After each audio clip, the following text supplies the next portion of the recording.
of them can be answered. Some of them can't because some of them has to do with attorney-client privilege. And I'm sure you understand that.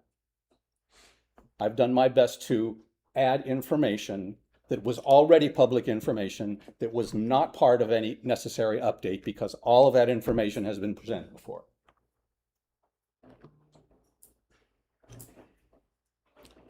Ernie, this board didn't know that there was raw shit in the creek till I bought that bag in February. And you're the liaison. Well, we're dealing with a solution. What happened in the past may have happened differently. I could speak in my own defense, but that is not my job. Mr. Miller could speak in his defense. That's not necessary. What's necessary is, as Mr. Parr said, that we guarantee that we are doing what we need to do to fulfill the DEQ consent order and to guarantee the quality of the water that comes out of the water treatment plant. I'd like to have you all on board with that. Gonna have to be, don't we? I want the plant fixed. Any more questions for Mr. Miller? Your clear disdain of being here and answering to us has been seen and heard. And we will ask for someone else to represent the Service Authority Board in our next report. How's that sound? Thank you. You have a great day. New and unfinished business. FY 26-27 budgetary matters update.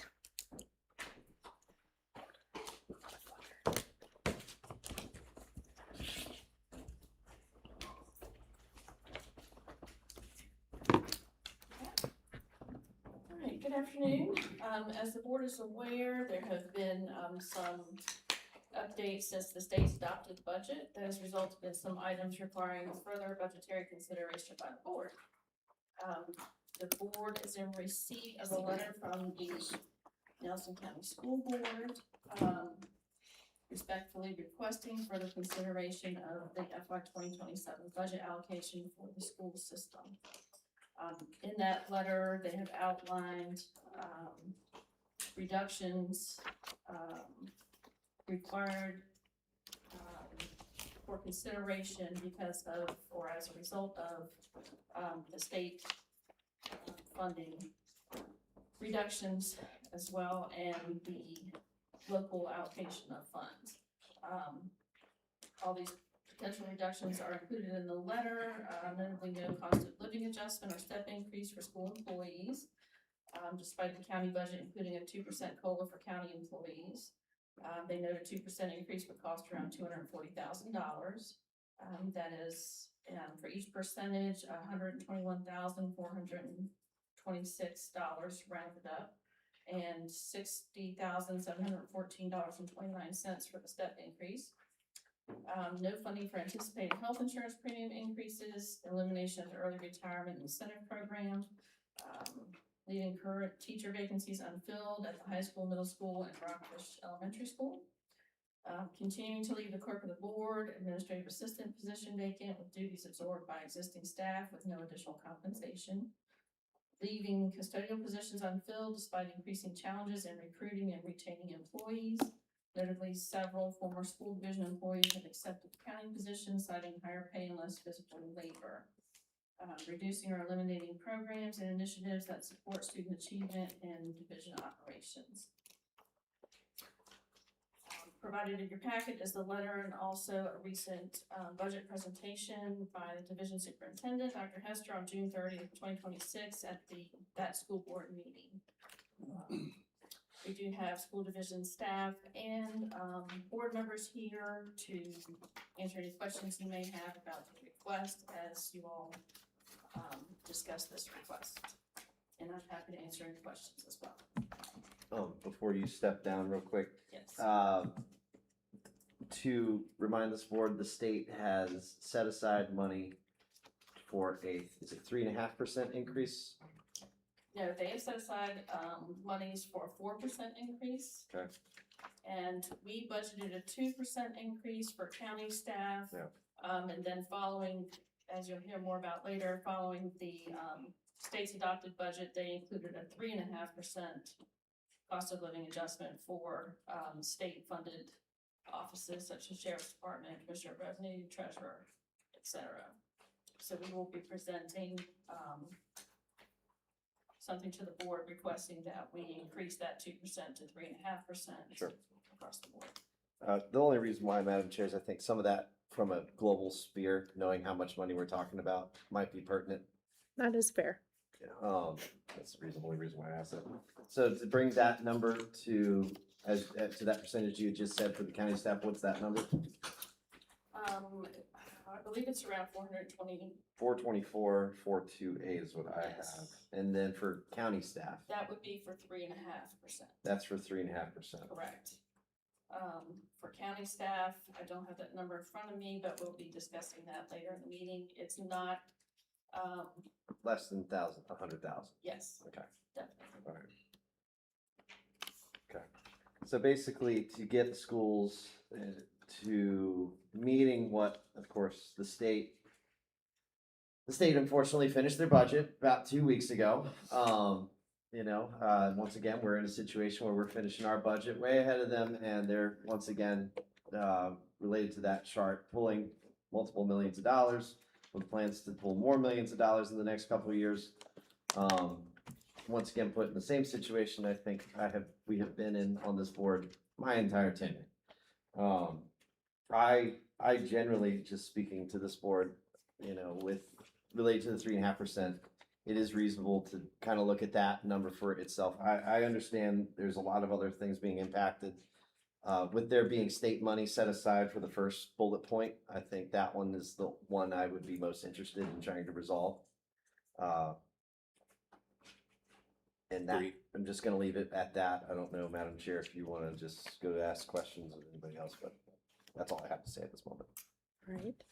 Moving on. And two, sorry. Go I didn't ahead. mean to interrupt you, but just to be clear too, also, we're in a biennium budget, so the 3.5% for constitutional offices on the county side is proposed for this fiscal year and next fiscal year, Right. as is the 4%. Yeah. For the SOQ positions. Sure. From the state. Right. So just want you all to be cognizant that, decisions made this fiscal year will impact next fiscal year. Yes. So we just need to think about it and then Sure. through that lens a little bit. Yeah, we're all, as you said, we're gonna be talking about an additional 3.5% Next year. next year. And the year after that, we will most likely be looking at a higher composite index. Instantly. And so that will be increased even more based on that in terms of what's gonna be. I mean, I do want to say that from, the county administration staff's perspective, it doesn't feel good knowing our county staff may get a cost of living adjustment and school employees not. So, just want- No, I understand that. Yeah.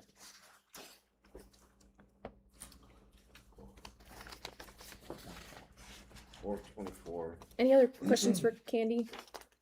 Sorry. You can go back up on this Okay. right here. Okay. You have it. Any questions for school staff? Yes, please. Who would you? Dr. Hester would be fine. Dr. Hester.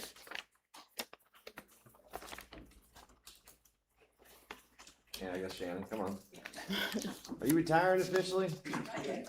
I I have a bad feeling they keep know. doing it. I was gonna say, might be your third time. First and foremost, thank y'all for being here. This is once again another frustrating time with the Commonwealth and their statewide budget. It's always a frustrating experience. I think in my tenure alone, my earnings, I think it was at 0.58, and now we're at 0.72, and we will be at 0.8 probably in the next 2 years. Really no question that that's the reality.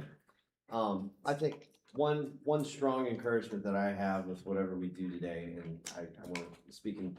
I've had great conversations with staff as well as a couple board members. We have already done the major assessment. We've, as some constituents have voiced, it's been a heavy number. Our hope was for that to last the next 2 years. We recognize, obviously, with things beyond our control, the state is going to be at another 4%. I asked you to come up here because I would love for us to coordinate stronger efforts with, of course, maybe interacting with some of our staff to interact with the state. This is getting to, I mean, we're gonna be paying the exact same amount percentage-wise as Fairfax in the next 2 years. We're currently paying the exact same amount as Williamsburg, and we are the 13th highest in the state as it relates to expectation to fund the school system. Um, I do not envy the role that you all have. I do have a lot of, I do believe there's a lot of pressures that need to be put on our state, and I think those ones need to be echoed more and more. But beyond that, wanted to talk about buses also. So currently, where are we at with the last round of funding that we gave for the buses? Was that set aside? Were they last year? PO'd? Yes. We have our new buses in. So those ones are in. And then, so for this next round, I believe, did we hold off on that purchase? Where are we at currently? Are we waiting for this We budget? actually issued a purchase order, but we called them this morning to say, hey, can you hold that? For a second, just to see what happens. Just to have flexibility. Yeah, the 4 buses came in at over 600,000, they came in at 611,000. I gotcha. Yeah, unfortunately. They won't go into production until November. Okay. With that, we did talk yesterday a little bit about the bus situation. Do you know what the updated number of buses need replaced other than we need to continue a cycle of 2 to 4? Do we, the total buses? Yeah, how many are left to get? No, we can get you the updated total numbers of that. I think we figured for, was it a cycle of 6 years, we're getting 4? I can't remember what we said. Every Well, 4? there's basically 60 buses and the state recommends a 15-year replacement cycle, which is where the 4 per year Sure. came from. We're in a deficit. We have more than 4 that need to be. replaced. Sure, yeah, no, it's normal for how we've Right. operated, it feels like, unfortunately, so trying to get ahead. Other than that, that was really my only questioning, emphasis on state efforts, a little bit more pressure there, it's gonna be necessary, especially by the time we get to the next biennium, because that next $2 million hit is gonna hurt. And I would add that we do have a meeting set up with Senator Deeds for the 22nd. Yeah. To talk about, I mean, it's more specific school-based concerns, but they are countywide concerns because of the overall budget and how it impacts, and to talk about. Sure. LCI is to talk about. Also, communications I've had with Senator Deeds and his office is, as you mentioned, the late adoption of a budget and the significant and negative impacts that it has overall, particularly on schools, on how we operate in our operations cycles and schedules. And so we do have that set up, and I think there's, we're working with our representatives for the state in terms of like VAS or other organizations to continue to advocate. And I think a necessary addition to that is the physical presence of advocating in Richmond and in other places, not just communicating with them through emails or letters or phone calls, but just the physical presence as well. And we have to be ahead of it. We have to have an idea of who's championing what by October. Because if you don't have them by then, by the time you're in January, it's like the appropriations amendment that we ran into. I mean, just speak to staff once and staff said, oh yeah, this ain't happening. And that's the most honest response you could get out of, Richmond. So I have no other questions for them at this moment. Mr. Lanian? Did the hold harmless budget bill, did that even make it to budget? No. It wasn't approved. It was a amendment. It wasn't necessarily legislation.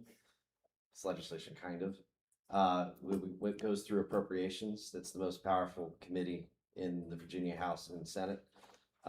So it didn't even make it off the floor. I don't even know if it made it to. So what happens is they present it, and it's kind of up to the chairman what they get to pick and bring in, with little to no public comments in a lot of scenarios. I don't even think ours was given time to be spoken to. So something that's very important for the constituency to understand. Mr. Deeds has represented Nelson County a long time. He is probably one of the most powerful senators in the Virginia Senate. And so a lot of the emphasis has to be put to him to try to help us find a solution. I'm very doubtful we'll ever get a revolution to the LCI. I don't think there's any ambitions there, legislatively or politically. If we've now gone through 2 entirely different political administrations, and both have zero interest in addressing it, so we kind of have to operate with the assumption it's not going to get addressed.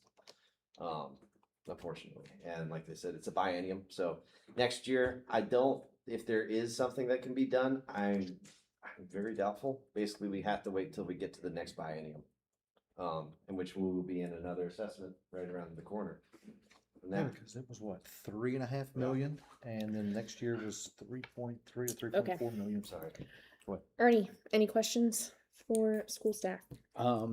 No. I have no Mr. questions. Parr, Awesome. thank you. Sorry, I I talked the whole just time. Yeah, you're good. What else? I got bored. I know. So I'd like to make a motion if I could. You, Yeah, I was gonna say, do we wanna do both of them at the same time, or do we wanna do them one at a time? The funding request.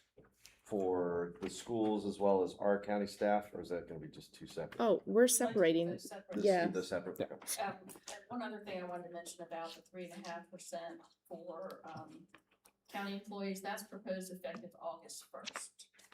So I don't know if the schools could do the same, and if that affects that 420. So for both our staff and their staff, that the pay raise would be effective August 1st.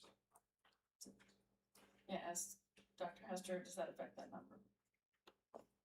There. Okay, so I guess they have to go by their budget language and we have to go by ours in terms of the effective date. So it wouldn't go in when contracts change, which is like, don't school contracts go like September to, Yeah, depending on the contract, the 12-month employee goes. okay, 12, okay, never mind. Yeah, I was thinking teacher contract. Any other questions or discussion?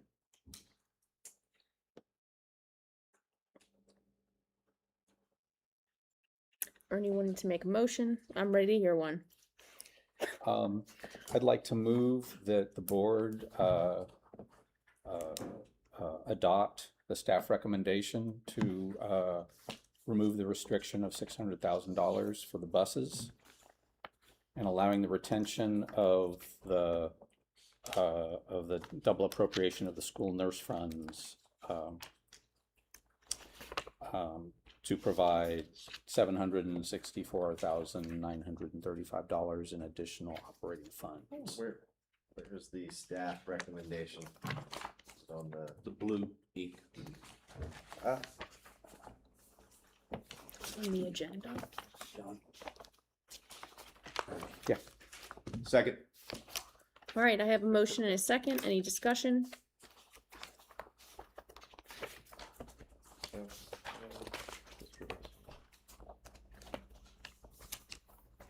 and so this would, yes, question, how much would this affect our recurring revenue? Would this only go down, would this go down less by removing that restriction, obviously? Yes, it would go down less, we're expecting to have, well, our FY 27 general fund budget, current status of the recurring revenue is 1.1 million. And then we would have 566,649 in recurring funds used in FY 27, that is currently covering capital outlay items, come back as recurring revenue in FY 28. So without any further use of that, we should have 1.6 available for use in FY 28. Okay, and so this, okay. So they'll be foregoing the buses. Yes, unless they choose to tap into the school carryover funds Okay. that were appropriated to the capital fund, they could potentially use those funds for buses. Okay. And so this space would not have as much of an impact on our recurring revenue as just, Yes. okay. All right, I am fine with that.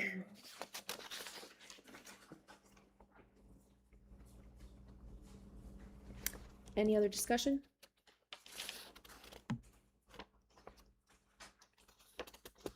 Amazing.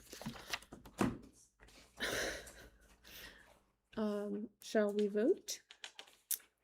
Do we feel like this needs a roll call vote? Yes. Mr. Rutherford. Yes.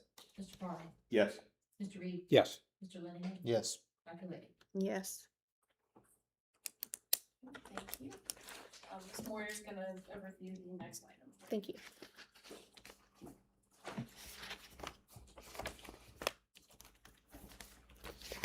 Good afternoon. This is for the approved state compensation board 3.5% COLA effective August 1st, 2026. The FY 27 budget includes a 2% cost of living adjustment effective on July 1st. We budgeted for the 2% because that is the information we had received from the state at that time. After our budget was adopted and appropriated in June, the state then adopted their budget, including the 3.5% COLA instead of the 2%. This 3.5% applies to state-supported constitutional office positions and is effective on August 1st of 2026. While this has a neutral budgetary effect for the state-supported positions, we have constitutional offices with positions that are locally funded. Having employees in these offices working alongside each other that receive different raises is an equity issue, as is these employees receiving a higher raise than all other county employees. So we calculated two options for consideration. The first option is to approve a COLA of 3.5% for all constitutional office employees effective on August 1st at a net cost of $2,406. The second option is to approve a COLA of 3.5% for all county employees effective on August 1st. And this net cost would be $25,097. The difference between the two options amounts to $22,691 in local funding. And this chosen option will be reflected in item B of the agenda, which is resolution R 2026-59.